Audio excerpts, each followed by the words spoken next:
నాకు ఒక విషయం అంటే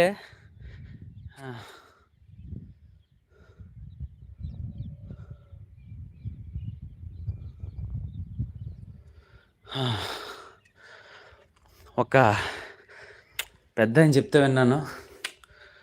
ఒకప్పుడు రామభక్తులు, అదే విష్ణుమూర్తి భక్తులు, శివుని భక్తులు దెబ్బలాడుకునేవారంట, కొట్టుకునేవారంట. మా దేవుడు గొప్ప, మా దేవుడు గొప్ప అని.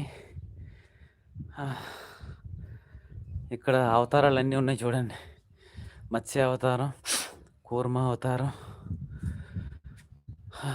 వరాహ అవతారం, నరసింహ అవతారం, కృష్ణ అవతారం, బుద్ధ అవతారం. అయితే శివుని భక్తులు, విష్ణుమూర్తి భక్తులు ఒకానొక కాలంలో కొట్టుకునేవారంట. మా దేవుడు గొప్ప, మీ దేవుడు గొప్ప కాదు, మీ దేవుడు గొప్ప కాదు, మా దేవుడు గొప్ప అని చెప్పి.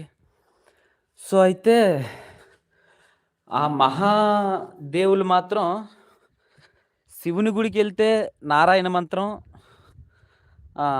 విష్ణుమూర్తి గుడికి వెళ్తే శివజపం చేస్తే, అంటే శివుని గుడికి వెళ్ళి శివుని దండం పెట్టుకునే దానికంటే నారాయణ మంత్రం జపిస్తే ఎక్కువ పుణ్యం అట, ఎక్కువ మనకి ఫలితం లభిస్తుందని ఒక పెద్ద ఆయన చెప్పారు.